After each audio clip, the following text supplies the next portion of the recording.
항공 역사상 가장 매혹적인 이야기인 초음속 여객기의 과거와 현재 그리고 미래. 인류의 하늘을 향한 도전은 1903년 라이트 형제의 첫 동력 비행으로부터 시작되었습니다. 더 높이, 더 멀리, 더 빠르게라는 목표를 향해 쉼없이 도전해온 항공 역사에서 가장 큰 도전은 바로 음속의 벽을 넘는 것이었습니다. 많은 과학자들은 비행기가 음속에 도달하면 충격파로 인해 기체가 산산조각 날 것이라고 예측했습니다.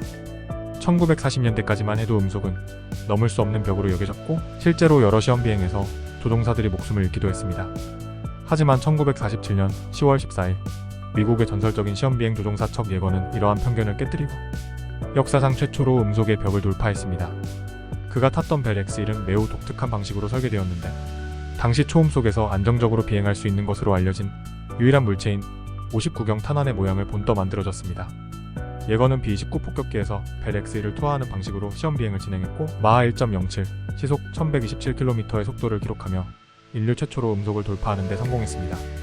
이 성공은 전 세계 항공산업에 혁명적인 변화를 가져왔습니다. 특히 영국과 프랑스는 이 기술을 민간 항공에 적용하고자 했습니다. 1950년대 후반 두 나라는 각각 초음속 여객기 개발을 시작했지만 엄청난 개발 비용 때문에 곧 한계에 부딪혔습니다. 결국 1962년 두 나라는 손을 잡고 콩코드 개발 프로젝트를 시작했습니다. 당시로서는 상상하기 어려운 20억 파운드라는 막대한 개발 비용이 투입되었고 양국의 최고 항공 엔지니어들이 참여했습니다. 14년간의 개발 기간 동안 수많은 기술적 도전이 있었습니다. 초음속 비행에서 발생하는 공기역학적 문제들을 해결해야 했고 고온에 견딜 수 있는 새로운 소재도 개발해야 했습니다. 특히 기수 부분의 설계는 매우 까다로웠습니다. 초음속 비행을 위해서는 뾰족한 기수가 필요했지만 이륙과 착륙 시에는 조종사의 시야를 확보하기 위해 기수를 아래로 내려야 했죠. 이를 위해 독특한 드룹 노즈 시스템이 개발되었습니다. 마침내 1976년 콩코드가 취항했습니다. 콩코드는 그야말로 놀라운 비행기였습니다. 마하 2.04, 시속 2180km로 비행할 수 있었고 최대 고도는 18.3km에 달했습니다. 일반 여객기가 10km 정도의 고도에서 비행하는 것을 생각하면 거의 2배에 가까운 높이였죠. 런던에서 뉴욕까지 단 3시간 만에 날아갈 수 있었고 이는 당시 다른 여객기들의 비행시간인 7시간의 절반도 안 되는 시간이었습니다. 초음속 순항 시 엔진의 온도는 섭씨 1700도까지 올라갔고 기체는 고속 비행으로 인한 마찰 열 때문에 최대 127도까지 달아올랐습니다. 이로 인해 기체가 최대 20cm까지 늘어나는 현상이 발생했는데 이런 극한의 환경을 견디기 위해 특수 알루미늄 합금인 히듐이늄이 사용되었고 객실 창문은 일반 여객기보다 훨씬 작게 설계되었습니다. 하지만 콩코드의 운영은 결코 쉽지 않았습니다. 우선 연료 소비량이 엄청났습니다. 보잉 747과 비교했을 때 승객 1인당 연료 소비량이 4배나 높았죠. 이는 곧 높은 운영비로 이어졌고 결국 티켓 가격도 비쌀 수밖에 없었습니다. 런던 뉴욕 왕복 티켓의 가격은 현재 가치로 2만 달러에 달했는데 이는 당시 일반 비즈니스석 가격의 몇 배나 되는 금액이었습니다. 초음속 비행 시 발생하는 소닉붐도 심각한 문제였습니다. 소닉붐은 비행기가 음속을 돌파할 때 발생하는 강력한 충격파로 지상에서는 폭발음처럼 들립니다. 그 강도는 무려 133dB에 달했는데 이는 천둥 소리보다도 큰 수준이었죠.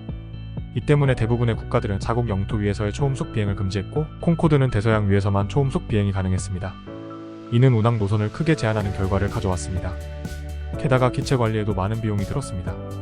극한의 환경에서 운항하는 만큼 철저한 점검과 정비가 필요했고 특수 소재를 사용했기 때문에 부품 교체 비용도 매우 높았습니다. 이러한 여러가지 이유로 콩코드는 브리티시 에어라인과 에어 프랑스만이 운영했고 그마저도 정부의 보조금 지원이 있었기에 가능했습니다. 이러한 기술적, 경제적 어려움에도 불구하고 콩코드는 27년간 상업 운항을 이어갔습니다. 그동안 단 한 건의 치명적인 사고도 없었죠. 하지만 2000년 7월 25일 비극이 찾아왔습니다. 파리 샤를 드골 공항에서 이륙하던 에어프랑스 소속 콩코드가 추락한 것입니다. 이 사고로 탑승객 100명과 승무원 9명, 지상 요원 4명이 목숨을 잃었습니다. 사고 원인은 활주로에 떨어져 있던 금속 조각이었습니다. 이륙 직전 콩코드의 타이어가 이 금속 조각과 부딪혀 터졌고 튀어오른 타이어 조각이 연료 탱크를 찢어버렸습니다. 누출된 연료에 불이 붙으면서 비행기는 이륙 직후 추락했습니다. 이 사고를 계기로 콩코드는 잠시 운항이 중단되었고 여러가지 안전 개선 조치가 이루어졌습니다. 하지만 2001년 9.11 테러 이후 항공 수요가 급감하면서 결국 2003년 은퇴를 맞이하게 됩니다. 그러나 초음속 여객기에 결코 사라지지 않았습니다. 오히려 지금 새로운 전성기를 맞이하고 있다고 해도 과언이 아닙니다. 미국의 붐 테크놀로지가 개발 중인 오버추어는 콩코드의 한계를 극복한 차세대 초음속 여객기입니다.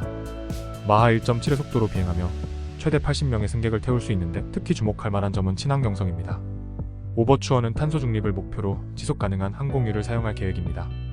SAF는 크게 두 가지 방식으로 생산됩니다. 하나는 폐식용유 등을 재활용해 항공유 원료로 전환한 뒤 처리하여 만드는 방식이고, 다른 하나는 재생에너지로 생산한 전기로 수소를 만들어 이산화탄소와 결합하는 파워-투-리퀴드 방식입니다. 이렇게 생산된 SAF는 기존 제트 연료와 혼합하여 사용되며, 에어 BP사에 따르면 이를 통해 항공기의 탄소 배출량을 80%까지 줄일 수 있다고 합니다. 기체 설계에도 많은 혁신이 있었습니다.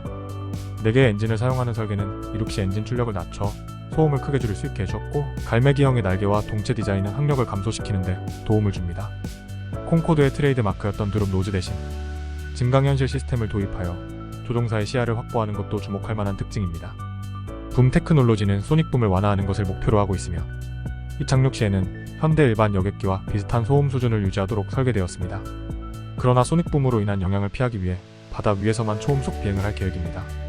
이러한 혁신성을 인정받아 오버추어는 이미 여러 항공사로부터 주문을 받았습니다. 아메리칸 항공이 20대, 유나이티드 항공이 15대를 주문했고, 추가 구매 옵션까지 포함하면 총 130대의 사전 주문이 이루어진 상태입니다.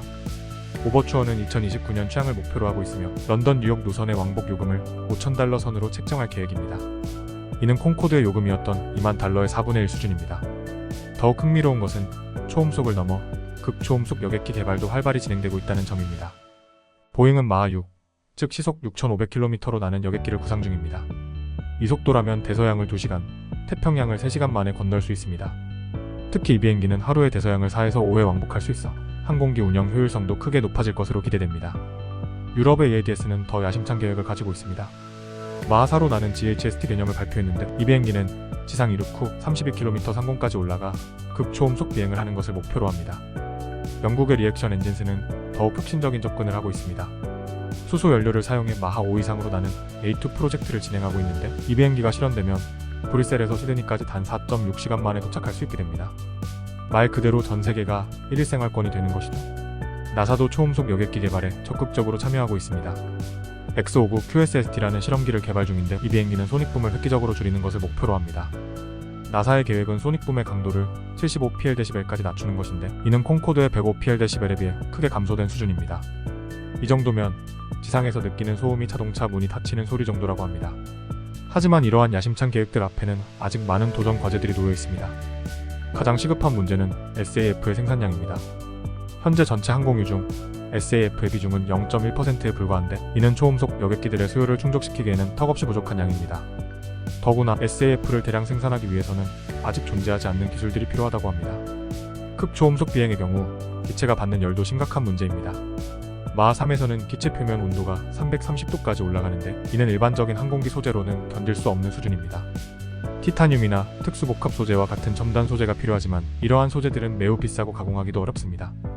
환경적인 영향도 중요한 고려사항입니다. RCCT의 연구에 따르면 초음속 여객기는 일반 여객기에 비해 7배 많은 연료를 소비한다고 합니다. 만약 2035년까지 2,000대의 초음속 여객기가 운항을 시작한다면 이들이 25년 동안 배출하는 이산화탄소의 양은 1.6에서 2.4기가톤에 달할 것으로 예측됩니다. 이는 국제 항공 분야에 할당된 탄소 배출권의 5분의 1에 해당하는 엄청난 양입니다. 그럼에도 불구하고 세계 각국의 연구진들은 이러한 문제들을 해결하기 위해 끊임없이 노력하고 있습니다. 세계경제포럼은 클린스카이즈 포터마러 코얼리션이라는 프로젝트를 통해 항공산업의 탄소 중립을 지원하고 있으며, 각국 정부들도 SAF 생산을 위한 정책적, 재정적 지원을 확대하고 있습니다. 특히 주목할 만한 것은 인공지능과 첨단 소재 기술의 발전입니다. 컴퓨터 시뮬레이션을 통해 소닉붐을 최소화하는 기체 설계가 가능해졌고, 3D 프린팅 기술의 발전으로 복잡한 형상의 부품도 효율적으로 제작할 수 있게 되었습니다. 탄소나 노튜브나 그래핀과 같은 신소재의 개발도 초음속 비행에서 발생하는 기체 마찰열 문제를 해결하는 데 도움이 될 것으로 기대됩니다. 이처럼 초음속 여객기는 단순한 운송수단을 넘어 인류의 끝없는 도전정신과 혁신의 상징이 되었습니다. 콩코드가 보여준 한계를 뛰어넘어 이제 우리는 더 빠르고 더 친환경적이며 더 경제적인 초음속 비행의 시대를 열어가고 있습니다. 기후변화와 에너지 문제, 소음 공해 등 아직 해결해야 할 과제들이 많지만, 끊임없는 도전정신이 이러한 난관들을 극복해낼 것이라 믿습니다. 머지않아 지구 반대편으로의 여행이 하루 일정으로 가능해지고, 이를 통해 전 세계가 더욱 가까워질 것입니다. 이는 단순히 여행 시간이 단축되는 것을 넘어 문화와 경제의 교류를 더욱 활발하게 만들고, 궁극적으로는 인류의 발전에 기여하게 될 것입니다. 이것이 바로 우리가 꿈꾸는 미래 항공의 모습이며, 그 꿈은 이제 현실이 되어가고 있습니다.